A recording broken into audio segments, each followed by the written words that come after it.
안녕하세요. 진로디자인연구소 노은창입니다. 오늘은 의학 계열에 대한 어떤 정보를 함께 나누고자 합니다. 벌써 시간이 1년이 지났네요. 여러분들과 의학 계열에 대해서 설명했던 때 작년이 엊그제 같았는데 다시 이제 이 주제를 가지고 같이 좀 얘기를 나눠보도록 하는 시간이 됐습니다. 전국의 가장 뛰어난 학생들이 선호하는 학과가 바로 의학 계열인데요. 오늘은 주로 이제 지금 고3보다는 우리 중학생 친구나 아니면 고1, 2학년 학생 중에서 의학 계열에 대한 꿈을 갖고 있는 학생들에게 어떤 정보, 그러니까 어떻게 준비를 해야 되는지, 그리고 지금 의학 계열에 대한 상황은 어떻게 되고 있는지 하는 부분들을 조금 더 광범위한 차원에서 오늘은 설명을 진행하도록 하겠습니다. 아무쪼록 오늘 시간이 여러분들의 어떤 장기 계획을 세우는데 굉장히 소중한 시간이 되도록 열심히 최선을 다해서 노력하겠습니다. 자, 함께 진지하게 같이 생각하고 고민하면서 좋은 시간이 되도록 하면 좋겠습니다. 자, 우리 많은 친구들이 선호하는 직업 중에 하나가 의사죠. 근데 자, 좋은 의사의 조건은 뭘까요? 좋은 의사의 조건은 이제 설문조사한 게 있는데 한번 보시겠습니다. 순위가 보면은 정확한 진단과 치료가 가장 이제 좋은 의사의 조건 중에 가장 중요하다라고 하는 게 78.6%, 또는 최신 의학 지식과 기술의 지속적인 습득과 적용이 38.1%, 환자의 아픔 입장을 공감한다가 33.5%, 평생 동안 자기 개발 29.2%, 이렇게 해서 자, 순위가 이제 1번부터 10번까지 있는데 여기서 잘 나눠보면 두 가지로 크게 나눌 수 있습니다. 하나는 여기서 보면 정확한 진단과 치료, 기술의 지속적인 습득과 적용, 또는 평생 공부하고 자기 개발, 그 다음에 판단하고 행동하는 거, 그 다음에 임상 문제 해결하고, 또는 질병 예방에 적극적으로 노력하고, 이런 것들은 어떻게 보면 그 의사로서 어떤 어떤 전문적인 기술이죠. 의학 기술, 의학 지식에 해당한다고 한다면, 또 한 부분은 자, 보면은 또 한 부분은 아픔을 공감하고 또 권위적이지 않고 친절하고 신뢰 구축하고 공헌하고 봉사하고 이런 부분입니다. 그러니까 크게 나누면 의사로서의 어떤 전문적인 지식, 실력과 또 하나는 환자들과 소통하고 환자들의 아픔을 공감할 수 있는 공감 능력, 인성에 대한 부분이 좋은 의사의 어떤 조건으로 크게 이제 두 가지로 나눌 수 있을 것 같습니다. 자, 이건 무슨 말이냐면 우리가 이제 의대를 가려고 한 학생들은 결국은 한편으로는 어떤 실력을 열심히 쌓아야 되겠죠. 의료 지식이라든가 어떤 기술이라든가 실력을 열심히 쌓아야 되고, 또 한편으로는 그 환자들과 공감하고 환자들을 이해하고 서로 어떤 소통할 수 있는 그런 인성적인 부분을 또 계속 연마를 해서 자기 인성을 계속 이렇게 향상시켜 나갈 수 있도록, 자, 그렇게 두 가지가 필요하다는 얘기입니다. 자, 앞으로 이제 그 의대 정원이 앞으로 어떻게 될까 하는 어떤 그 통계치인데요. 사실 작년인가요? 그 이제 정부에서 그 의사 수를 좀 늘리려고 했는데 굉장히 반대에 부딪혀가지고 못 늘렸는데, 우리나라 어떤 의사의 어떤 인력 현황이 이렇습니다. 인구 1000명당 의사 수를 보면 OECD 평균이 3.3명인데 우리는 2.3명이에요. 1000명당 숫자가 적죠. 그 다음에 의사 증가율이 우리 같은 경우는 이제 1.2%, 우리는 이제 3.1% 조금 더 많긴 한데, 그 다음에 진료 건수가 OECD 평균이 7.3건이면 우리는 17.0건입니다. 이거는 굉장히 우리가 진료 건수가 많다는 얘기죠. 그 다음에 이제 의사 인구 밀도, 여기는 10 평방 킬로미터당 4.6명이면 우리 11.4명, 그만큼 밀집도가 높다는 얘기고요. 자, 이런 것들을 볼 때 우리나라 같은 경우는 지금 의사 수가 부족한 편입니다. 그래서 장기적으로 우리는 의사가 계속 더 늘어나야 될 거라고 생각이 들고요. 그렇게 되면 의대 정원도 계속 증가하지 않을까, 이제 그런 생각이 듭니다. 특히 이제 보건의료 수급체계 연구 결과를 보면 여기서 보면 의사 같은 경우는 어떻습니까? 계속 부족하다고 나옵니다. 2020년에 1,800명이 부족하고 25년에 4,300명, 2030년에 7,000명이 부족하고, 근데 이제 치과의사, 한의사, 간호사, 치과의사와 한의사는 지금 이렇게 부족하지 않습니다. 남고요. 그 다음에 간호사 같은 경우도 많이 부족하죠. 그 다음에 약사도 많이 부족한 상황이고. 그러니까 상식적으로 생각한다면 의사나 약사, 간호사 이런 어떤 전문 인력들은 더 늘어나는 쪽으로 가는 게 맞겠죠. 자, 이것은 미국에 있는 뉴스위크지가 전 세계 병원들의 순위를 한번 매겨본 겁니다. 그래서 이제 우리나라 것만 따로 가져왔는데 보통 우리가 이제 대학 순위를 얘기할 때는 서울대, 연대, 고대, 뭐 서강대, 성대, 한양대 뭐 이렇게 나가죠. 스카이, 서성한 이렇게 나가는 건데 병원은 좀 다릅니다. 병원은 자, 이제 병원 순위를 보면 아산병원이죠. 아산병원이 자, 어느 대학하고 연결돼 있습니까? 네, 울산대입니다. 울산대. 따라서 울산대 의대가 아주 셉니다. 그 다음에 서울대병원 같은 경우는 당연히 서울대하고 연결돼 있고요. 삼성서울병원은 성균관대하고 또 연결돼 있죠. 신촌 세브란스는 연세대. 그 다음에 가톨릭 성모병원은 또 가톨릭대하고 연결돼 있고 고대 안암병원은 고대하고 연결돼 있습니다. 그래서 보통 의대에서 우리가 빅5 얘기를 하면 스카이 서성한이 아니고요. 서울대, 연대, 그 다음에 가톨릭대, 울산대, 그 다음에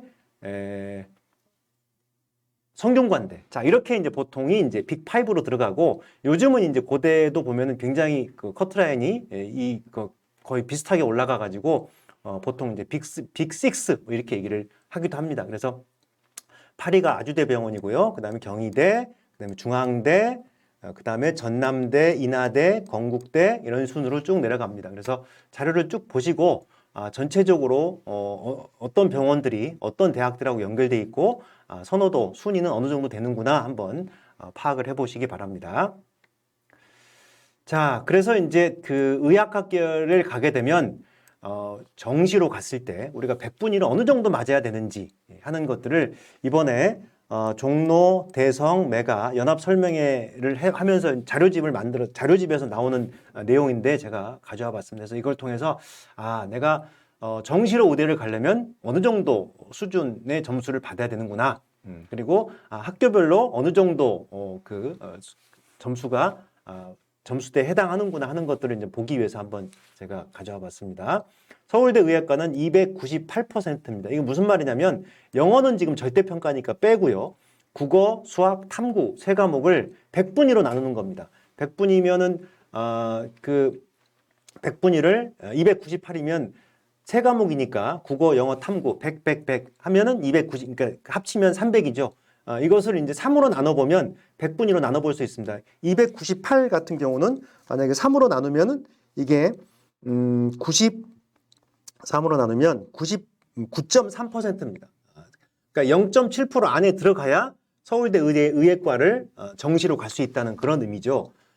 서울대 의학계가 298 제일 세고요. 그 다음에 가톨릭대, 연세대, 성균관대, 울산대, 고려대가 297로 그 다음에 해당이 되고 그 다음에 이제 서울권에 있는 경희대, 중앙대, 아주대, 가천대가 296, 그 다음에 이화여대, 인하대가 294, 그 다음에 이제 주로 이제 지방 국공립대들이 293, 그리고 쭉 이제 사립대들이 있고 제일 낮은 데가 보면 고신대입니다. 고신대가 자 288%, 288%면 이게 100분위로 따지면 96%입니다. 자 96%면 1등급이죠. 1등급. 그러니까 최소 내가 그 정시로 의대를 갈 때는 올 1등급이 나와야 정시로 그 가장 낮은 의대라도 갈 수 있다 하는 것들을 볼 수 있습니다.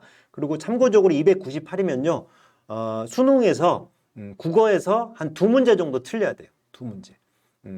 그러니까 국어에서 2문제 정도 틀리고 297이면 2문제를 틀리는데 국어 하나, 수학 하나 이렇게 틀리면 297% 정도 됩니다. 그래서 사실 정시로 의대를 간다는 게 얼마나 어려운지. 그러니까 수능 전체 모든 문제에서 2개 정도 틀려야 서울대를 갈 수 있고 연세대를 갈 수 있고 그 다음에 한 3문제 틀려야 경희대, 중앙대를 갈 수 있고 이런 수준이라고 하는 것이기 때문에 정말 어렵죠. 그래서 이제 차라리 정시라고 하는 게 이제 어렵기 때문에 수시 쪽에서 뭐 교과 전형이라든가 학종이라든지 이런 쪽에서 이제 준비를 할 수 있는 방법들이 또 많이 있으니까 오늘 같이 보도록 하겠습니다. 그 다음에 치대 같은 경우는 서울대가 295점 100분위로 그 다음에 연세대가 294, 그 다음에 제일 낮은 데가 조선대가 285입니다. 자, 285면은 95% 정도 됩니다. 3으로 나누면. 그러면 자, 아까 1등급이 96%라고 했죠. 그러면 1등급 3개에 하나 정도는 2등급을 받는데 그것도 상위 2등급. 자, 우리가 96%까지 1등급이고 그 다음에 95%부터 시작해서 89%까지가 2등급이죠. 그래서 89% 2등급이면 안 되고 95%, 94% 2등급 정도 되면 111, 그 다음에 2 이렇게 돼서 2등급 하나가 94나 5% 정도 되면 가장 낮은 조선대 치의대를 갈 수 있습니다. 그 다음에 이제 한의대 같은 경우는 경희대가 289, 그 다음에 부산대, 동신대, 상지대가 288, 그 다음에 대구 한의대, 대전대, 원광대 이런 데가 285 이렇게 됩니다. 285 같은 경우는 이것도 역시 95%입니다. 위에 조선대 치의회를 가는 그 방금 설명했던 그 정도 이제 성적을 받아야 되고요.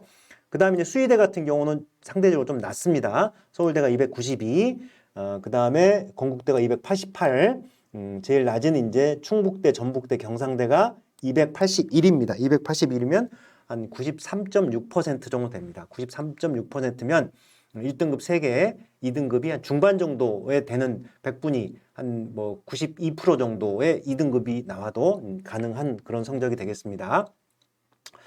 자, 이제 올해부터 이제 새롭게 가는 우리가 이제 그 약대를 보게 되면 서울대 약대는 293입니다. 293이기 때문에 웬만한 그 지방의대 또는 지방의대하고 거의 같은 수준이 되겠죠. 연세대가 289, 성균관대, 중앙대, 이화여대가 288, 그 다음에 한양대, 동국대, 아주대 285, 그 다음에 지방에 있는 대들이 보통 284 정도 나오게 됩니다. 284면은 이게 이제 94.6% 정도 됩니다. 94.6%. 그러니까 96%가 1등급이라고 치면 1등급 3개에 2등급 중반 또는 중후반 정도 2등급 하나 받으면 정시로 약대를 갈 수 있습니다. 자, 다음은 이제 의학계열 전체에 대해서 선발 인원 현황을 간단히 보겠습니다. 올해 이제 그 입학 정원인데요. 의대가 보면은 수시에서 1784명, 그 다음에 정시에서 1189명에서 2973명, 거의 3000명이죠. 그럼 수시가 여기서 보면은 정시가 40%, 수시가 60%가 되겠죠. 그 다음에 치의학과는 수시가 359명, 정시가 272명에서 631명.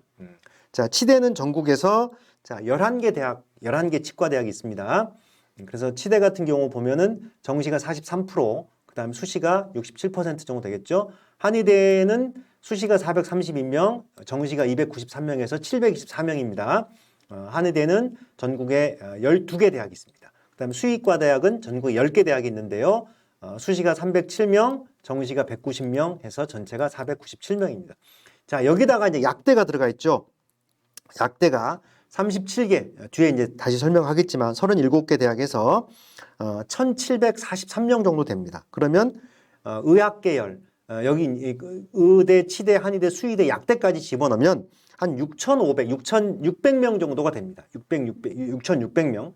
그러니까 이 6,600명 정원은 거의 이제 서울대라든지 연대 또는 어떤 고대, 자연계나 공대 거의 그 급 수준에 다 해당이 되기 때문에 그래서 사실 자연계 친구들이 서울에 있는 상위권 대학에 가기가 쉽다는 겁니다. 그러니까 6,500명 정도의 상위권 친구들이 서울대, 연대, 고대를 굳이 안 가고 지방에 있는 뭐 의대, 치대, 한의대, 수의대로 다 퍼져나가기 때문에 이제 그만큼 자연계 친구들은 서울에 있는 그 상위 대학을 가기가 쉬운 거죠. 근데 이제 우리가 이제 하나를 좀 잘 따져봐야 될 게 있는데요. 보통 통계가 이렇게 나옵니다. 교과, 종합, 논술, 정시, 이제 수능이겠죠. 이건 이렇게 나오는데 여기에 이제 의대에는 좀 특이하게 지역인재 전형이라는 게 있습니다. 교과에도 지역인재 전형이 있고요. 뒤에 다시 설명을 드릴게요. 종합에도 지역인재 전형이 있고 그 다음에 정시에서도 지역인재 전형이 있습니다. 지역인재 전형은 수도권 학생들은 지원할 수가 없습니다. 만약에 부산, 울산, 경남이면 부산대라든지 이쪽은 부산, 울산, 경남에 사는 친구들, 경상도도 마찬가지고 그 친구들만 따로 지원할 수 있는 그 전형이 따로 있습니다. 그래서 그거는 교과이기도 하고 종합이기도 하고 정시이기도 하고 그 다음에 만약에 이제 광주 전남이다. 그러면 광주 전남대 같은 경우는 광주 전남 지역 친구들만 지원할 수 있는 지역인재 전형이 따로 있고 충청도 마찬가지, 강원도 마찬가지. 그렇기 때문에 사실 그 지역인재 전형은 수도권 친구들한테는 뭐 갈 수가 없죠 거기는. 이제 그렇게 따져 본다면 실제 지역 인재 전형을 다 빼버리면 여기서 의대 같은 경우가 40%지만 실제 지역 인재 전형으로 빼면 빼서 계산해 보면 수시가 53% 정도 되고요. 정시가 47% 정도 됩니다. 그러니까 그만큼 이제 정시가 더 올라가는 거죠. 수시에서 실제 지원할 수 없으니까. 거기다 논술 전형 같은 경우도 어떻게 보면 이거는 내신하고 상관이 없죠. 논술 전형은. 그냥 뒤에 다시 설명하겠지만 논술은 내신보다는 논술 성적하고 실제 수능 최저가 가장 중요합니다. 그래서 그런 것까지 빼버리면 실제 우리가 내신 성적을 가지고 활용해서 갈 수 있는 전형들은 굉장히 오히려 더 낮아지게 됩니다. 그러면 수시 정시 비율이 거의 5대5로 보셔도 돼요.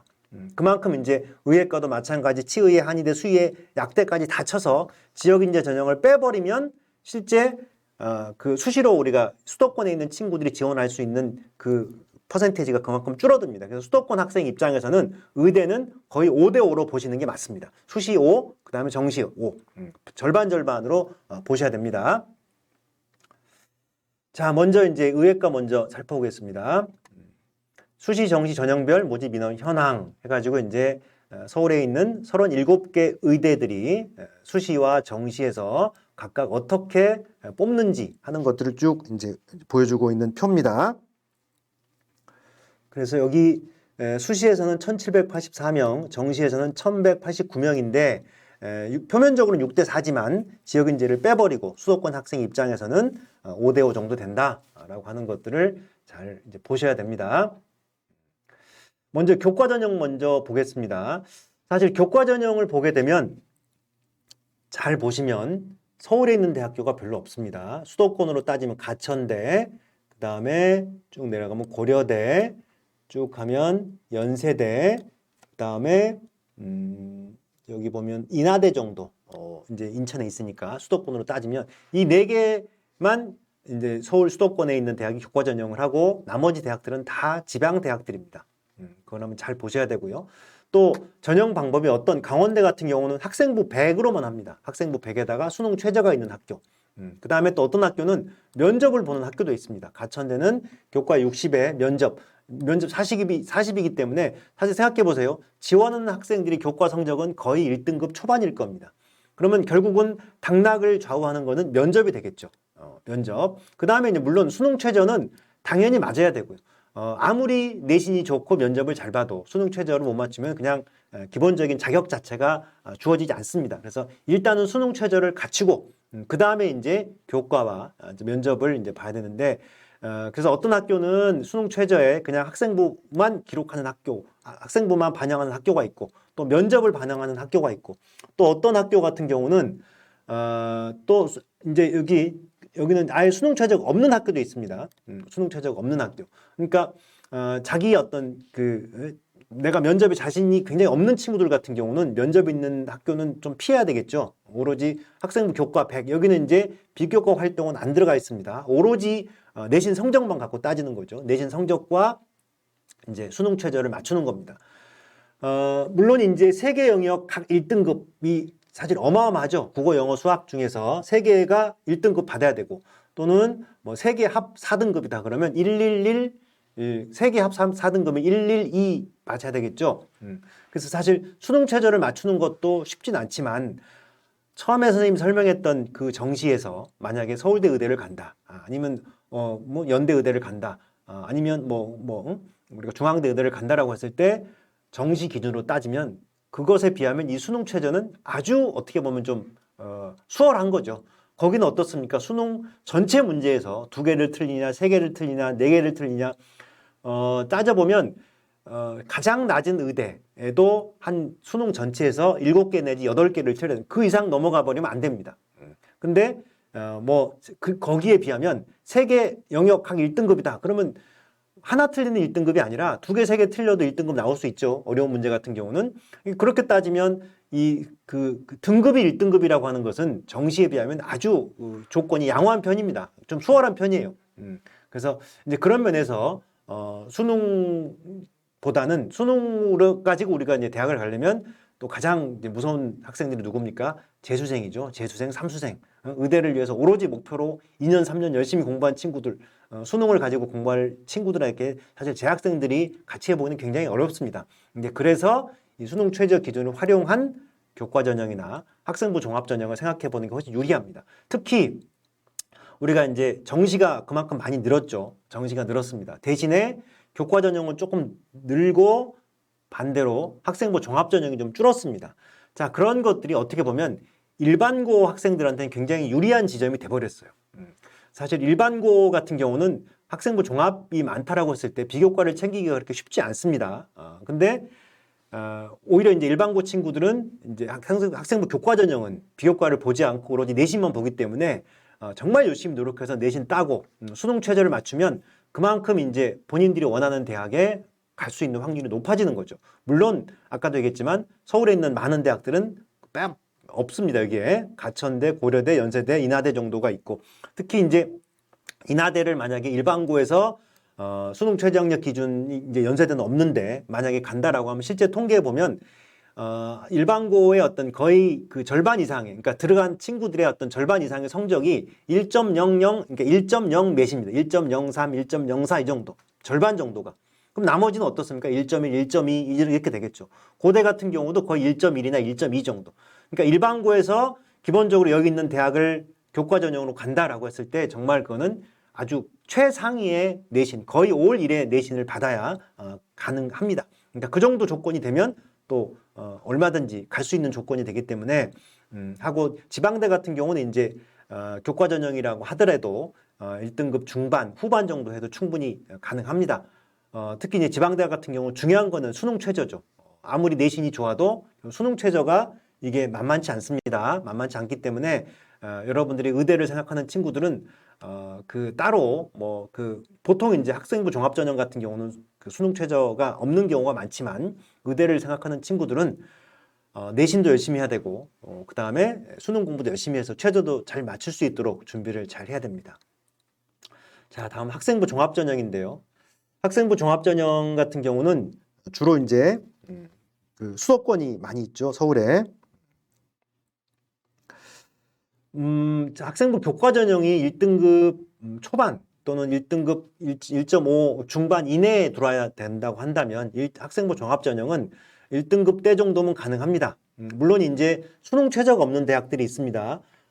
여기 우리가 가고 싶은 대학, 고대, 서울대, 성대, 순천향대, 인하대, 그다음에 중앙대 또는 이런 전형들 또는 한양대도 마찬가지고 수능 최저가 없습니다. 이런 데는 수능 최저가 없고 이제 그러다 보니까 내신하고 자 비교과가 를 보게 되는데 비교과가 그만큼 중요하다는 얘기겠죠. 그래서 학생부 종합전형은 대체적으로 합격자를 보게 되면 1등급 때 정도면 가능합니다. 중요한 거는 수능 최저가 있는 학교는 수능 최저를 맞춰야 되고 또는 수능 최저가 있더라도 비교과 활동이 아주 중요합니다. 비교과 활동이. 그래서 이 비교과 활동은 어떤 것들이 있는지 뒤에 다시 또 추가로 제가 설명을 하도록 하겠습니다.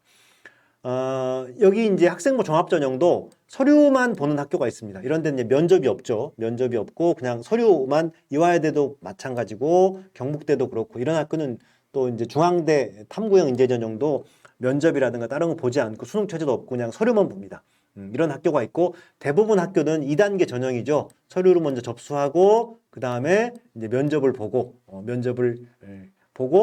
그리고 이제 또 수능 최저도 대부분 학교가 있고 그래서 그 보통 일반적인 학생부 종합전형은 수능 최저가 거의 없지만 의대 같은 경우는 수능 최저가 또 만만치 않죠. 세계 각 1등급 가천대는 그다음에 여기 보면은 가톨릭대 같은 경우는 세계 합 4등급입니다.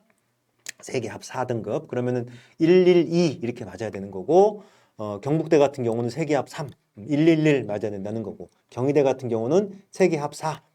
근데 이제 과1로 돼 있죠. 이거는 과학을 2과목에서 평균으로 따지는 게 아니라 잘 본 거 한 과목만 있으면 그것만 반영한다는 거예요. 그러니까 학생들한테는 훨씬 더 좀 수월한 부분이 있습니다.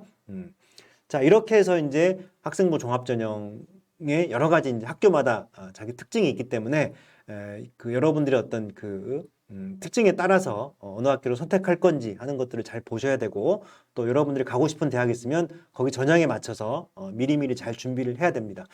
특히 이제 서울에 있는 우수한 상위권 대학들, 서울대, 송대, 그다음에 고대, 인하대, 중대 이런 데, 한양대 이런 데들이 수능 최저가 없죠. 수능 최저가 없어서 수능 최저가 없기 때문에 좀 부담이 덜하다라고 생각하겠지만 여기는 수능 최저를 굳이 보지 않더라도 그 학생의 어떤 실력을 평가할 수 있는 부분들이 면접이라든가 서류에서 이미 다 준비를 하고 있기 때문에 실력이 없는 친구가 수능 실력이 안 되는 친구가 여기 합격하기는 굉장히 어렵습니다. 그래서 쉽게 생각하시면 안 되고요. 그만큼 비교과라든지 교과에서도 탁월한 점을 보여줘야 되겠고 비교과 활동을 통해서 내가 이 전공 적합성이라든가 또는 학업 우수성이라든가 하는 것들을 증명할 수 있는 그런 활동들이 뒷받침되어야 가능하다는 거 꼭 명심하셔야 됩니다. 자, 그다음에 이제 논술 전형이죠. 자, 논술 전형을 보면 주로 이제 또 서울에 있는 대학들이 많죠. 가톨릭대, 그다음에 경희대, 아주대, 울산대, 인하대, 중앙대, 한양대. 그다음에 이제 지방 국립대학은 경북대하고 부산대가 이제 두 군데가 유일하게 논술을 보고요. 그다음에 이제 울산대가 논술을 보고 있습니다. 자, 논술은 사실 여기 학생부가 들어가긴 하는데 이 학생부 성적은 별로 큰 의미가 없습니다. 그리고 사실 의대를 볼 정도면 거의 또 대부분 1등급이 많고, 그리고 그렇기 때문에 결국은 이제 이 논술에서 당락이 좌우가 되고 또 하나는 당연히 최저학력 기준을 맞춰야 되겠죠.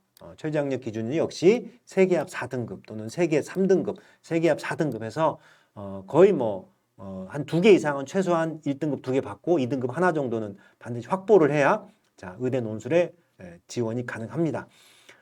여기서 보면 이제 가톨릭대, 경북대, 부산대, 인하대는 수리 논술만 보죠. 수학만 보는 겁니다. 그 다음에 경희대, 연세대, 중앙대 이런 데는 이제 수학하고 과학을 선택하게 돼 있습니다. 보통 지구과학은 빠지고 물화생 중에 내가 하나 선택해서 선택한 과목의 문제를 풀도록 그렇게 하고 있습니다. 그 다음에 한양대 같은 경우는 인문논술도 같이 보고 있고요. 그래서 이거는 학교의 어떤 학교 가서 논술 기출문제를 다운받아서 보시면 어떤 식으로 출제가 되는지 하는 것들을 잘 알 수 있습니다. 그래서 이제 논술 전형 같은 경우는 좀 내신이 안 좋은 친구들, 그래서 학생부 교과나 학생부 종합이 어려운 친구들 같은 경우는 시도해 볼 수 있는 게 이제 논술 전형이죠. 그래서 아까 크게 따지면 학생부 교과, 학생부 종합, 그다음에 논술 전형, 그다음에 하나가 이제 수능으로 가는 정시가 있겠죠. 근데 정시는 아까도 봤듯이 정말 2개, 3개, 4개, 7개, 8개 이렇게 틀려야 갈 수 있습니다. 그래서 굉장히 어렵다면 논술 같은 경우는 상대적으로 내가 수학이나 과학을 잘한다면 한번 좀 도전해 볼 만한 어떤 그런 부분이기 때문에 논술 전형 한번 자기 조건에 잘 맞춰서 한번 잘 살펴보시기 바랍니다. 자, 지역인재 전형입니다. 처음에 얘기했지만 수도권 친구들은 갈 수가 없는 전형입니다. 그 해당 지역에 있는 친구들. 그러니까 해당 지역에 있는 친구들한테는 아주 그냥 아주 고마운 전형이죠. 왜냐하면 다른 지역 친구들은 지원할 수가 없습니다. 대신에 수도권 친구들한테는 굉장히 이제 좀 서운한 전형이죠. 내가 가고 싶어도 갈 수가 없으니까. 그래서 각각 해당 지역에 있는 친구들 같은 경우는 이 지역인재 전형을 적극적으로 잘 활용하셔서 해보시기 바라고 수능 최저가 사실 이렇게 만만치는 않습니다. 만만치 않은데 그래도 한번 좀 도전해 볼 만하기 때문에 지역인재 전형을 지역에 있는 친구들은 잘 활용하시기 바랍니다. 그래서 전체적으로 지역인재 전형이 그러다 보니까 좀 커트라인이라든가 아니면 최저학력 기준이 조금 낮은 편입니다. 잘 활용하시기 바랍니다. 그 다음에 이제 농어촌 또는 어떤 기회균형 또는 사회 배려 이런 친구들이 이제 볼 수 있는 게 고른 기회 전형인데 사실 고른 기회 전형은 물론 이제 수능 최저학력 기준도 조금 낮고 그 다음에 커트라인도 좀 낮게 형성이 되지만 문제는 모집 민원이 너무 적습니다. 2명, 1명 이러다 보니까 굉장히 이제 그 입시 결과 같은 경우도 뭐 들쭉날쭉한 경우도 많고 예측하기가 좀 어렵습니다. 그래서 내가 이런 조건이 된다 하더라도 만약에 농어촌 학생이다 그러면 내가 농어촌 학생 전형만 더 노리지 말고 농어촌 전형은 내가 한두 개 정도 써보는 걸로 나머지 일반 전형을 중심으로 공부를 하면서 고른 기회 전형에 내가 해당이 된다면 2장이나 이렇게 내가 써보는 걸로 그렇게 생각을 하셔야 됩니다. 다음은 이제 정시입니다. 정시. 정시 같은 경우는 아까도 얘기했지만 두 개에서부터 8개까지입니다. 2개에서 8개. 그래서 서울대 의대가 의대를 간다라고 했을 때는 2개 틀리는데 그것도 국어에서 한 2문제, 3점짜리. 그 다음에 이제 연대 의대 같은 경우는 보통 한 2개 틀려야 되는데 거기는 국어 하나, 그 다음에 이제 수학 하나 이렇게 정도 틀리면 가능합니다. 그 다음에 이제 그 밑에 대학들이 이제 뭐 고대, 성대, 서강대, 서강대는 아니고 한양대 이런 대학들은 이제 보통 한 3개, 그 다음에 4개. 하여튼 제일 낮은 대학이 8개입니다. 8개 이내로 다 이제 틀려야 되는데 거기서 이제 우리가 봐야 될 영역별 반영 비율을 잘 보셔야 돼요. 어떤 학교는 수학이 굉장히 반영 비율이 높은 학교도 있고 여기는 이제 가톨릭대는 40%죠. 40%, 30%도 있고 37.5%도 있고 그렇게 돼 있습니다. 그 반영 비율을 좀 잘 보셔야 되고 수학이 25%인 학교도 있고 이런 데가 있기 때문에 반영 비율을 잘 보고 또 하나는 이 그 비교에서 가산점을 주는 학교입니다. 특히 이제 과학에서 2과목 선택해서 평균 5%를 가산점을 주기도 하고 또는 영어 가산점은 그렇게 크진 않는데 특히 이제 수학에서 미적분이나 기하를 했을 10% 가산점. 그러니까 이 강원대 같은 경우는 수학에서 확률과 통계를 선택해도 볼 수 있습니다. 여기 딱 따로 이제 수학에 그런 게 여기는 이제 미기로 돼 있는 거는 수학에서 반드시 미분이나 미적분이나 기하를 선택해야 된다는 겁니다. 조건 자체가. 가톨릭대를 갈 친구가 확통을 선택하면 아예 기회 자체가 안 주어집니다. 근데 미적분이기 때문에 되는데 여기 같은 경우 강원대 같은 경우는 수 30 이렇게 돼 있죠. 여기는 확통을 봐도 상관이 없습니다. 대신에 미적과 기하를 주면 10% 가산점을 주겠다는 거예요. 건양대 같은 경우는 어떻습니까? 여기도 따로 별도가 없죠. 없으면 이거는 확률을 봐도 되는데 여기는 또 페널티가 없습니다. 그런 것들을 잘 보셔야 되고 경북대 같은 경우도 여기 보면 미적분 기하를 봐야 된다는 얘기죠. 여기는 이제 확통을 보면 안 된다는 얘기고요. 그래서 그런 것들을 좀 잘 보셔야 되는데 의대를 준비하는 친구들은 왜냐하면 이제 뭐 의대만 다 쓰는 게 아니라 다른 어떤 그 상위권 공대 같은 경우도 같이 써야 되고 이제 그렇게 본다면 확률과 통계를 선택하면 안 되겠죠. 대부분의 또 상위권 대학들이 미적분이나 기하를 선택하는 것들을 요구하고 있기 때문에 그냥 자, 미적분 기하 피하지 마시고 선택하시기 바랍니다. 그래서 그런 어떤 가산점들이 있는지 없는지 한번 잘 보시고 영역별 반영 비율, 그다음에 가산점 있는지 없는지 잘 보시고 학교를 선택하시기 바랍니다. 그다음에 이제 그 정시 수능을 보게 되면 이화여대 같은 경우는 따로 인문계가 있어요. 인문계. 그래서 유일하게 이화여대는 인문계 학생들이 갈 수 있는 대학이 바로 이런 데입니다. 그래서 여기는 인문계이기 때문에 뭐 확통을 봐도 상관이 없죠. 그 다음에 영어 20%, 수학 20%, 사과가 25%, 그 다음에 여기는 사탐을 보든 과탐을 보든 상관이 없다는 얘기입니다. 그래서 뭐 사탐을 보든 과탐을 보든 뭐 미적분을 선택하든 전혀 페널티가 없습니다. 이 부분 잘 보시기 바랍니다. 그 다음에 이제 정시에서도 이제 지역 인재하고 고른 기회 전형이 있습니다. 그래서 어떤 학교는 정시, 농어촌 학생이 수시에 있는 학교가 있고 또는 경희대 같은 경우는 이제 정시에 있습니다. 또 지역 인재 전형이 수시에 있기도 하고 정시에 있기도 하고 또 수시 정시 같이 있기도 하고 하기 때문에 자, 이런 어떤 전형들을 잘 살펴서 내가 여기 조건이 해당한다면 최대한 잘 활용하시기 바랍니다. 자, 이제 치의학과입니다.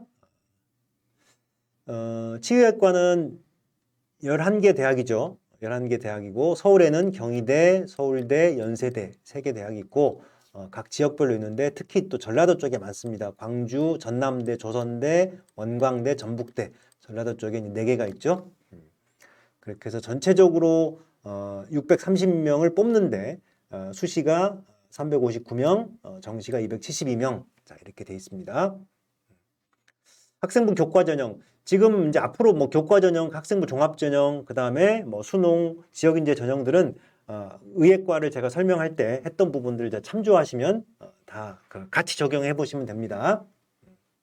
그래서 여기서 역시 이제 교과 전형은 자 연대 정도가 있고 나머지는 다 이제 지방에 있는 대학들이죠. 연대는 수능 최저가 없습니다. 나머지는 자 국어, 수학, 미기 여기는 이 얘기는 뭐냐면 최저학력 기준이 확통을 보면 안 된다는 얘기죠. 그다음에 영어, 과학은 둘 중에 하나만 보고 그래서 세계 합 3등급입니다. 전남대 같은 경우는 국수, 미적분, 기하하고 영어, 과학 중 세계 합 4개 합 6등급. 4개 합 6등급이면 1, 1, 2, 2 맞아야 되겠죠. 1등급 2개, 2등급 2개. 그럼 6이 나옵니다. 그다음 학생부 종합전형 같은 경우는 이제 서울의 경희대학교, 그다음에 서울대, 연세대가 이제 서울에서 이제 학생부 종합전형을 보고 있습니다. 종합전형 역시 수능 최저가 대부분 다 있고 서울대 일반 전형 같은 경우는 이제 수능 최저가 없고요. 나머지 대학들은 수능 최저가 있습니다. 그리고 역시 경북대라든가 부산대 이런 데는 면접 없이 서류 100%로 수능 최저하고 서류만 가지고 선발을 한다는 것이죠. 자, 논술 전형은 이제 경북대, 경희대, 연세대 이 세 개 학교입니다.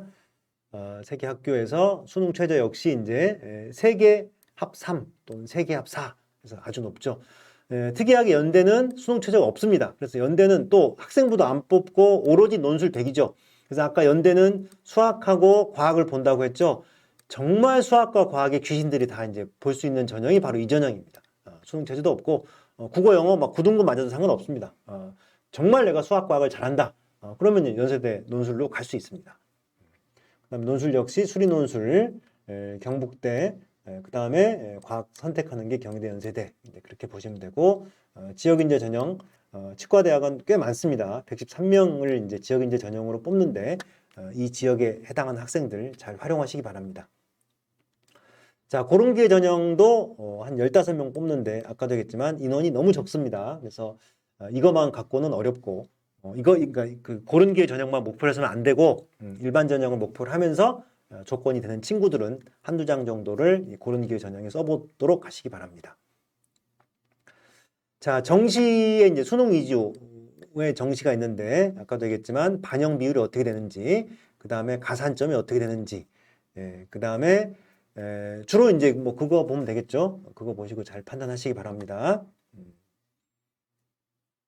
그 다음에 이제 특이한 거는 원광대 같은 경우도 인문계가 따로 있죠. 인문계에서 이제 치과를 이제 4명을 뽑습니다.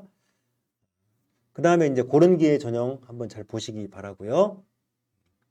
자, 한의학과입니다. 자, 사실 이제 한의학과 같은 경우가 좀 인기가 좀 많이 떨어지긴 했는데, 그래도 이제 그 한의학을 좀 선호하는 친구들이 꽤 있습니다.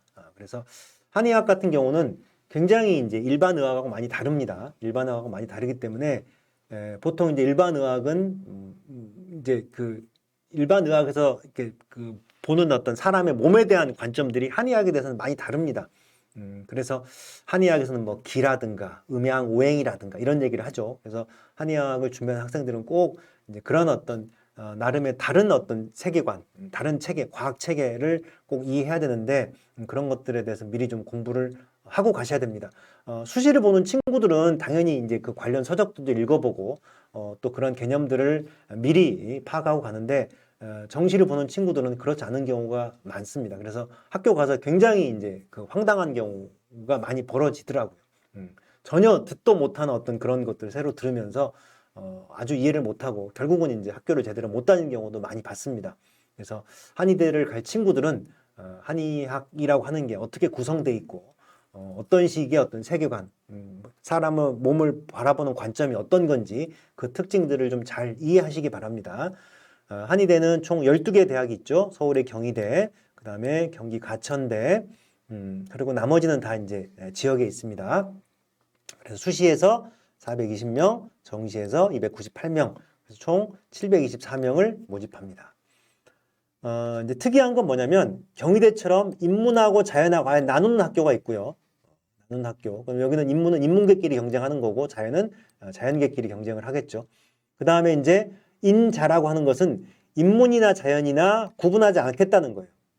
그러니까 여기 보면은 대전대, 그 다음에 충북대, 그 다음에 부산 동의대, 그 다음 전남 동신대 이런 데는 뭐 인문계가 됐건 자연계가 됐건 그냥 다 같이 지원합니다. 근데 잘 보면 여기에 보면 대전대라든가 충북대 대부분 보면 세명대 대부분 보면 가산점 제도가 있어요. 그래서 인문하고 자연은 구분하지 않지만 수학에서 미적분이나 기하를 하면 5%나 10% 가산점을 주고 그 다음에 과학을 두 가지 선택하면 5% 10% 가산점을 주고 이런 식으로 하기 때문에 사실 인문계 학생들은 불이익을 당할 수밖에 없습니다. 왜냐하면은 또 굉장히 이제 그 점수가 상위권 아이들이 가기 때문에 그 가산점 퍼센테이지는 아주 크게 합격의 당락을 좌우할 정도로 굉장히 그 큰 역할을 하기 때문에 사실 인문계 친구들은 좀 어려운 편입니다. 학생부 교과 전형이 이제 147명을 뽑습니다. 그래서 교과 전형이 보면 아까 학생부 교과만 오로지 보는 데가 이제 이런 데들이 있고요. 학생부 배, 학생부 교과 이런 데들은 다 면접을 안 보겠다는 얘기고 또 면접을 보는 일부 학교들도 있습니다. 그리고 학생부 교과 전형은 대부분 자, 수능 최저가 있죠. 그래서 학생부 의대 한의학과 학생부 교과 전형은 어쨌든 1등급 중후반 때에 해야 가능합니다. 그 다음에 학생부 종합전형, 학생부 종합전형은 가천대, 경희대, 그리고 나머지 이제 뭐 대구, 한의대, 대전대, 동의대, 원광대 이런 학교들이 학생부 종합전형을 실시하고 있는 학교들입니다. 근데 역시 동의대 빼고는 다 수능 최저가 있죠. 자, 수능 최저 잘 맞추셔야 되고, 그 다음에 이제 대구, 한의대, 그 다음에 상지대 같은 경우는 이제 서류만 보지만 나머지 학교들은 자, 1단계, 2단계 해서 대부분 다 면접이 있습니다. 그래서 면접에서 주로 이제 그 뭐 한의학과 관련된 부분들도 많이 물어보고 그러겠죠. 그 다음에 이제 논술 전형은 이제 경희대만 논술을 보고 있습니다. 그래서 수능 최저가 세계합 4등급 또 세계합 4등급 해서 만만치 않습니다. 이제 인문계 같은 경우는 뭐 국어, 수학, 수학은 이제 확통해도 된다는 얘기겠고 사회과학 아무거나 선택해도 됩니다. 4등급이 합 4등급 자연계는 이제 미적분 반드시 해야 되고 또 과학 봐야 되고 그래서 세계 합 4등급 112 이렇게 받아야 됩니다. 지역인재 전형은 이제 그러니까 수도권이었던 경희대하고 그 다음에 가천대는 뭐 지역인재 전형을 할 수가 없죠. 나머지 모든 대학들은 다 지역인재 전형을 실시하고 있으니까 잘 활용하시기 바랍니다. 자, 고른인재 전형 역시 농어촌 또는 기초 생활수급자, 사회적 배려자 이렇게 이제 해당하시는 학생들은 적극적으로 잘 활용하시기 바랍니다. 근데 상대적으로 여기에는 농어촌이라든가 이런 부분들이 다른 지금 앞에서 봤던 의대나 치대나 이런 데보다는 좀 많은 편입니다. 그 다음에 이제 정시에서 수능 위주 전형으로 본다면 역시 이제 반영 비율을 과목별로 반영 비율이 어떤지 가산점 제도가 있는지 하는 것들을 좀 잘 활용해서 판단해서 자기한테 가장 적절한 그런 학교를 지원하시기 바랍니다. 자, 수의외과입니다. 수의외과는 전국에 10개가 있습니다. 10개가 있는데 대부분 다 지방 국공립대죠. 지방 거점 국공립대인데 유일하게 사립대학이 건국대가 하나 있습니다. 이렇게 해서 10개인데 수시 모집에서 307명, 정시에서 190명 이렇게 해서 총 500명 정도를 선발하고 있습니다. 교과 전형 같은 경우는 여기에 보면 여기에 보면은 서울대 빼고 서울대 빼고 다 이제 교과 전형을 실시하고 있죠. 건국대 같은 경우는 국어, 수학, 미적, 기하, 영어, 과학에서 세계합 5. 세계합 5면은 어떻습니까? 세계합 5면은 1, 2, 2 이렇게 맞아야 되는 거죠. 1, 1, 1, 2. 그래서 다른 의대에 비해서는 물론 좀 이렇게 수능 최저학력 기준이 타이트하지는 않죠. 또 전체적인 등급 컷도 그렇고 조금 좀 낮은 편입니다. 그 다음에 학생부 종합전형, 건국대라든지 경북대, 경상대, 서울대, 전남대, 전북대, 뭐 충북대 이런 데들이 이제 하는데 사실 다른 데들은 굉장히 적죠. 뭐 한 명, 뭐 두 명 이렇게는 별 의미가 없는데 건국대, 그다음에 경북대, 그다음에 서울대, 전남대 이런 데들은 조금 이제 충남대도 그렇고 충북대 이런 데는 조금 이제 그 학생부 종합전형을 좀 뽑긴 하지만 그래도 좀 많이 적은 편입니다. 그래서 건국대, 서울대, 전남대 정도가 이제 학생부 종합전형을 좀 우리가 준비하는데 좀 여유가 있을 것 같습니다. 그 다음에 이제 수능 최저가 없는 학교도 있고 있는 학교도 있고 하기 때문에 그런 것들을 잘 보시고 수능 최저가 있다라고 하는 것은 그만큼 비교과 부분이 좀 약해도 뭔가 그 내가 수능 최저를 통과하게 되면 그만큼 유리해질 수 있는 부분이 많이 있죠. 그러니까 수능 최저가 없는 학교는 그만큼 내가 비교과, 내신과 비교과가 잘 준비가 돼 있어야 되고, 수능 최저가 있는 학교들은 조금 내신과 비교과가 좀 부족해도 수능 최저로 좀 커버할 수 있는 학교입니다. 학생부 종합전형 했고, 그다음에 논술 전형은 이제 건국대하고 경북대, 자, 두 군데가 이제 논술을 실시하고 있습니다. 그다음에 이제 지역인재 전형은 역시 아까 서울에 있는데 건국대하고 서울대 빼고 나머지 학교들이 다 지역인재 전형을 통해서 선발하고 있으니까 잘 활용하시기 바랍니다.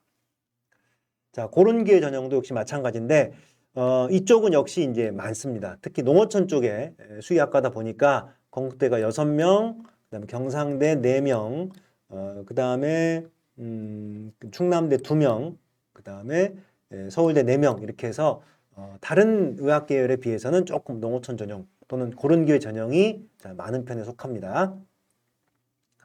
그다음에 정시 위주 전형 역시 이제 영역별로 반영 비율 보고요.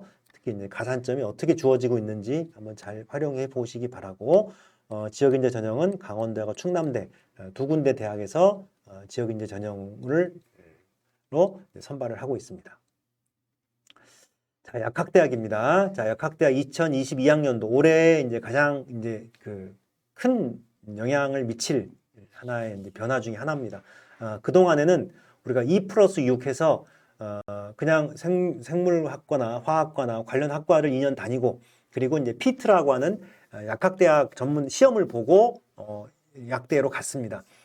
근데 이제 올해부터는 2+6이 아니라 아예 그냥 신입생 때부터 약대로 모집하겠다는 겁니다. 원래 그랬는데 다시 이제 원래 2+6으로 갔다가 2+4로 갔다가 이제 올해부터는 6년제로 이제 바꾸겠다는 거죠. 숙명여대는 이게 좀 잘못된 것 같고, 이미 이제 숙명여대는 여기 들어가 있고요. 나머지 강원대, 충남대, 부산대, 목포대 이런 데가 아직 최종적인 승인이 났거나 신청 중이거나 뭐 그런 대학들입니다. 그래서 결국은 이제 다 해보면 여기 그 선발대학, 약학 전문대학까지 다 치면은 한 1,700명 정도가 됩니다. 1,700명. 그러니까 1,700명이면 얼마나 큰 숫자냐면 서울대 한 해 자연계열 그 선발 인원이 1,600명 정도밖에 안 돼요. 그러니까 서울대 볼 학생들만큼의 어떤 그 우수한 학생들이 다 약대로 여기 있는 전국의 37개 약대로 다 퍼져나가는 거죠.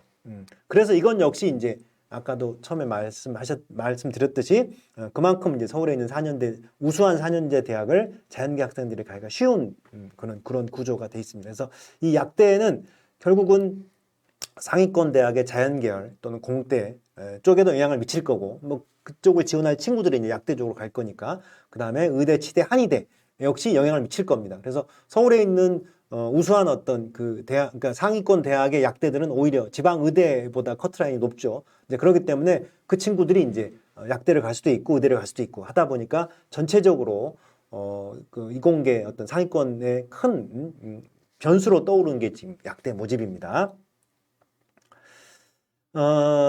이제 수시 정시 인원을 보게 되면 학교마다 쭉 이제 인원이 정리되어 있습니다. 그래서 한번 좀 보시고요. 그래서 모집인은 1,470, 이거는 이제 이미 확정된 32개 학교만 가지고 얘기를 하고 있습니다. 1,473명인데 수시 합계가 828명, 그 다음에 정시가 647명 이렇게 되어 있습니다. 근데 여기는 이제 상대적으로 학생부 종합보다는 오히려 이제 교과 전형이 더 많죠. 그리고 정시도 많은 편이고요. 학생부 교과 전형을 보는 학교들이 쭉 이렇게 되어 있습니다. 한번 전형 방법이 어떤지, 수능 최저학력 기준이 동국대 빼고는 다 있죠. 다 수능 최저학력 기준이 보면 세기합 5, 거의 이제 보면은 의대급은 아니지만 또는 치대나 한의대급 정도 되겠죠. 수능 최저학력 기준이.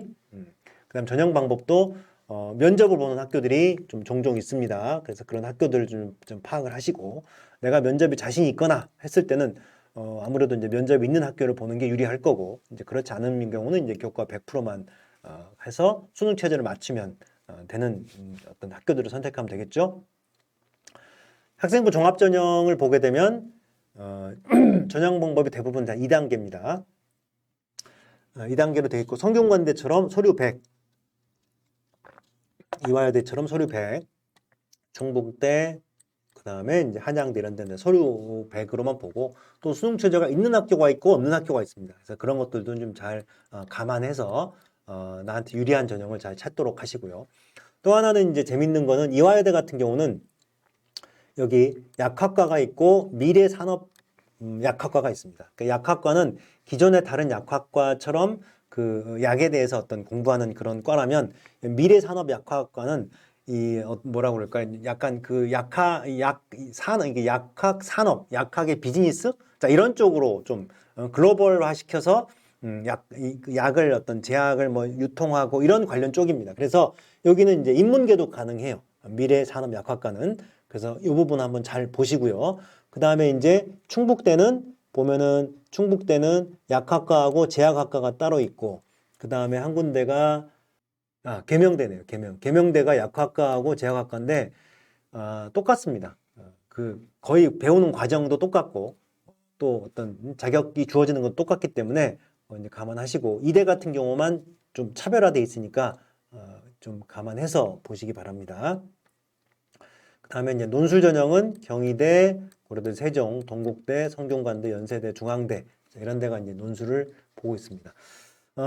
실제 이제 그 논술의 통계를 보면 중앙대학교 선생님이 지금 자료를 안 갖고 왔는데 보통 한 어떤 경우는 100대 1 정도입니다. 100대 1. 100대 1인데 실제 수능 최저를 맞추는 걸 보면 70%가 못 맞추는 경우가 많아요. 그러면 실제 경쟁률은 30대 1 정도밖에 안 되는 거죠. 100대 1이 아니라. 그러니까 수능 최저가 있는 논술 전형 같은 경우는 특히 의대나 약대처럼 1등급 3개 또는 뭐 2등급 합의 5 이렇게 돼버리면 사실 굉장히 그걸 맞추기 어렵습니다. 그래서 실질적인 경쟁률은 거의 절반 이하로 떨어지는 경우가 많아요. 그리고 또 마찬가지로 논술을 준비를 별로 하지 않고 그냥 왠지 수시 안 쓰면 불안하고 서운하니까 수능 끝나고 보는 학교에 지원하는 학생들도 아주 많이 있습니다. 그래서 그런 친구들까지 빼버리면 실제 경쟁률은 논술을 제대로 공부하고 수능 최저를 맞출 수 있는 학생들의 경쟁률은 굉장히 낮습니다. 어떤 경우는 10대 1이 안 되는 경우도 많아요. 그렇기 때문에 논술 경쟁률만 보고 야 내가 이렇게 치열한 경쟁을 어떻게 뚫어 지레 겁먹지 말고 실제 경쟁률은 그렇게 높지 않다는 거 좀 잘 감안해서 물론 이제 내신이 좋으면 당연히 교과나 학종을 쓸 수 있겠죠. 그렇지만 내신이 좋지 않은데 내가 꼭 약대나 의대를 가겠다, 치대를 가겠다 이런 친구들은 논술 전형을 특히 이제 수학과학이 좀 준비가 잘 돼 있으면 꼭 생각해 보시기 바랍니다. 자, 지역인재 전형도 한번 잘 살펴보시면 지역에서 이제 그 해당하는 친구들이 있으면 적극적으로 잘 활용하시기 바랍니다. 그 다음에 기회균형도 마찬가지고요. 그 다음에 이제 정시 역시 이제 영역별 반영 비율이 어떤지 또 가산점이 있는지 없는지 하는 것들을 잘 판단해서 보시기 바랍니다. 아까 봤지만 서울에 있는 상위권 서울대라든가 연대, 중앙대 이런 데는 뭐 지방 의대급 이상으로 지금 커트라인이 형성이 될 거고요. 지방에 있는 대학 역시 1등급 2개 또는 1등급 3개 정도 나와야 지원 가능한 어떤 성적이 될 겁니다. 잘 준비하시기 바라고요. 정시 기회균형 전형 맞는 거 있으면 잘 보시기 바랍니다. 농어촌, 그 기초생활수급 또는 지역인재 전형에서 잘 보시기 바랍니다. 자, 이제 지금까지는 이제 정시와 또는 수시에 대해서 전체적인 개괄적으로 설명을 했습니다. 근데 사실 그거 정시 준비하고 내신 교과 따고 하는 건 이미 선생님들이 충분히 다 얘기하시기 때문에 어떻게 공부를 해야 되는지 무엇을 공부해야 될지 하는 것들은 그 쉽게 우리가 정보를 얻을 수 있는데 그럼 의학 계열 같은 경우는 비교과 활동을 어떻게 되느냐 특히 학생부 종합전형 같은 경우는 학생부 종합전형, 의대를 지원한 학생부 종합전형 같은 경우는 대부분 내신이 다 1등급 되겠죠. 1등급 초중반 정도로 이제 있을 텐데, 그러다 보니까 사실 변별력이 내신보다는 이제 비교과 활동을 어떻게 했는지, 거기다가 수능 최저가 있으면 그나마 수능 최저로 많이 걸러줄 텐데, 수능 최저가 없는 경우에는 정말 이제 중요한 게 바로 비교과 활동 부분입니다. 그래서 비교과 활동 부분을 우리가 철저하게 준비를 해야 되고 이거는 이제 우리가 학생부 종합전형을 평가하는 일반적인 요소죠. 전공 적합성, 학업 역량, 발전 가능성, 인성 이런 부분인데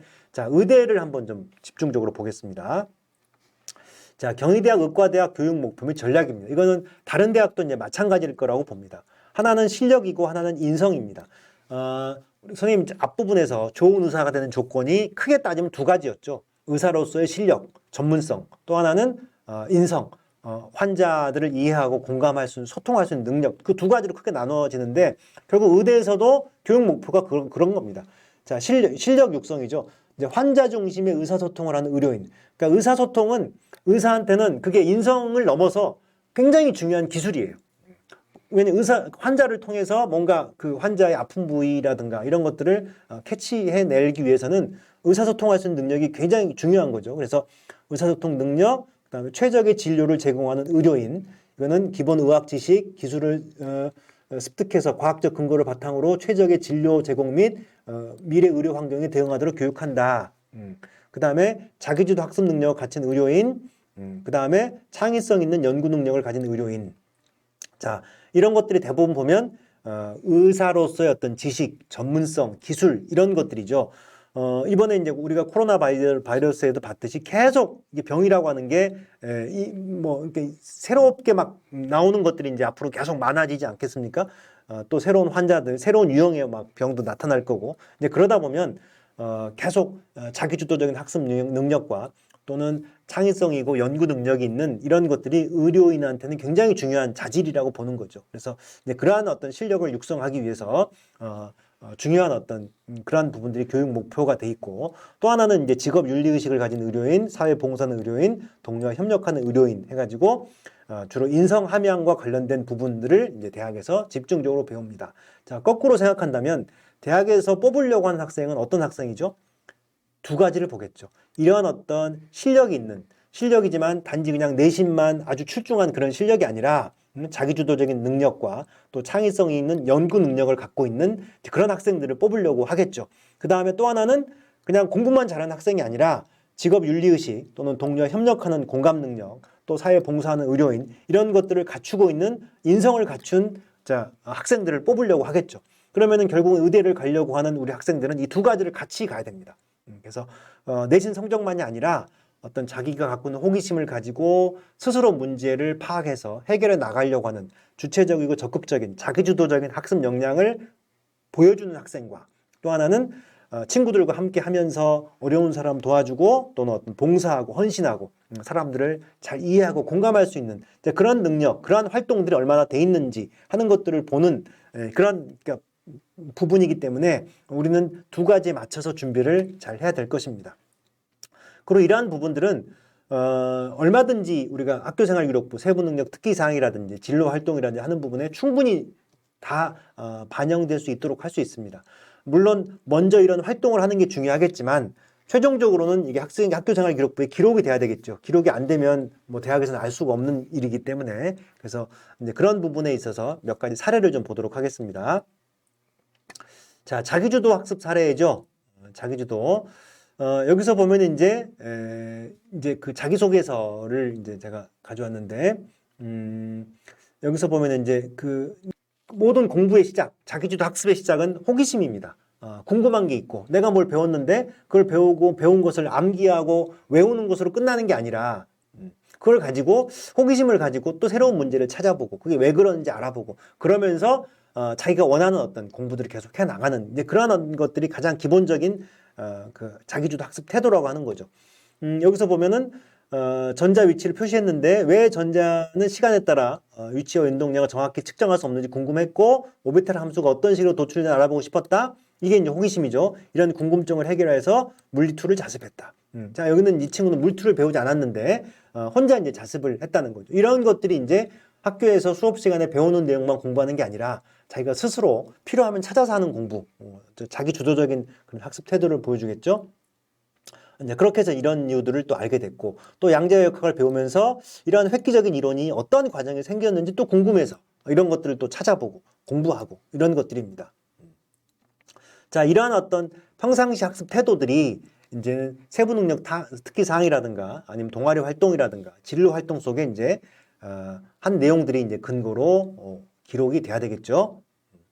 또 여기서 보면은 이 친구는 저는 교내 축제 행사를 주도하면서 3년간 즐겁게 보내려고 노력했습니다. 춤추는 거 좋아해서 저의 에너지를 발산하고자 축제 때마다 빠짐없이 무대에 올랐습니다. 그러니까 이런 것들을 보면 오로지 그냥 공부만 하던 학생이 아니라 내가 이제 살아가면서 나에게 필요한 것들이 있으면 적극적으로 나서서 시도하고 해보고 그러면서 같이 어울리고 그러면서 또 자기 어떤 삶의 의미를 찾아가고 이런 학생들이 이제 중요한 어떤 덕목이 되겠습니다.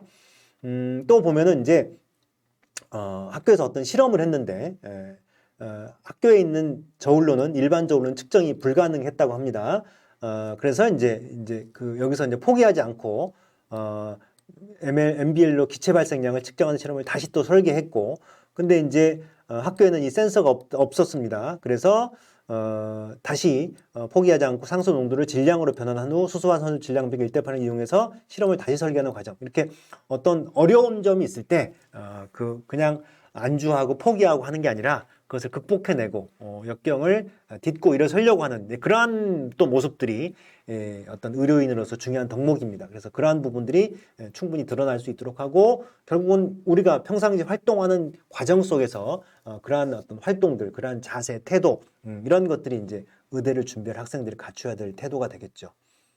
자, 이제 자기주도 역량 사례 같은 경우, 이거는 이제 그 한양대학교에서 올린 그 학생부 종합전형 합격자 사례들인데요. 여기서도 보면 이제 같은 약간 비슷한 내용인데, 이런 영화들을 보면서 이제 관심이 생겼죠. 그래서 더 개인적으로 조사하고 또 이런 보고서도 제출하고, 여기 그치지 않고, 이런 어떤 새로운 교과 과정에서 미시 세계와 양자역학과 관련된 호기심이 생겨서 파인만의 6가지 물리학이 뭐 이런 책들도 읽고 이렇게 해서 자기 스스로 자기에 맞는 것들을 찾아서 심화하는 학습 능력 이런 것들이 자 의대에서 요구하는 자기주도 학습이라든가 또는 창의적인 학습 이런 것들이 되겠습니다. 또 이제 비판적인 사고 역량에는 통계에서 낙동강의 수질 오염도가 다른 강과 다른 부포를 가진 것을 의문을 품고 별도 조사한 결과 갑작스러운 수질 오염에 낙폭이 있었던 이유는 그의 실시된 수질 오염 개선책이라는 보고서를 분석적 사고를 보여주었다. 그래서 뭔가 그냥 받아들인 것으로 끝나는 게 아니라 왜 그런지 분석해보고 따져보고 자기 나름대로 비판적으로 어떤 접근하려는 그런 태도들도 굉장히 중요합니다. 또 이제 창의적인 사고, 그래서 교과서에서 나오는 단순한 구조보다 더욱더 세세한 내부 구조를 궁금해해서 세분화된 내부 구조를 찾아 부위별 기능과 특징에 대해 정리하는 한편 이를 사회과학 분야로 확장시켜 뇌와 관련된 시대별 인식과 질병의 처리 등의 호기심을 갖는 등 학문적이고 융합적인 사고를 보여주었다. 그래서 사실 이제 우리 고등학교 수준에서 사실 학문적이고 융합적인 사고를 보여준다는 거가 사실 좀 어렵죠. 그래서 이제 우리가 일반적으로 하는 거는 다른 과목과는 연계시키면은 이제 우리가 융합적인 사고를 많이 봅니다. 그래서 자꾸 그렇게 해보려고 노력해 보세요.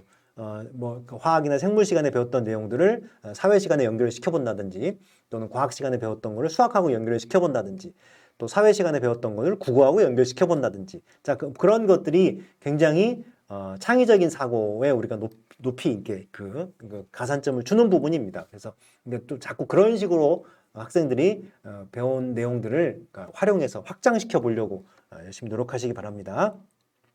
또는 살고 싶은 지역 만들기 프로젝트 활동에서 조장을 맡아 자신의 의견을 고집하지 않고 조원들의 의견을 진지하게 경청해 주었고 수용하며 부드러운 리더십으로 협력을 이끌어 프로젝트를 성공해 운영했다.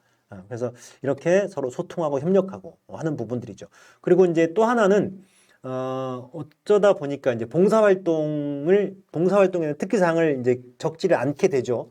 이제 그러다 보니까 예전에는 봉사활동을 다 의무적으로 모든 사람들이 다 학생들이 이렇게 했는데 이제 안 그러다 보니까 이제 그 많은 학생들이 이제 봉사활동을 안 하더라고요.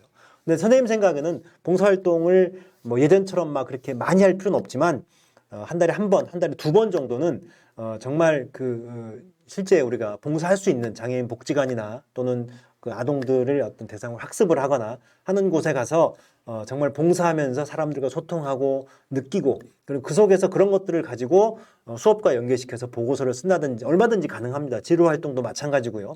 그래서 의대를 지원한 학생들은 그런 활동들도 좀 지속적으로 계속 좀 했으면 좋겠습니다.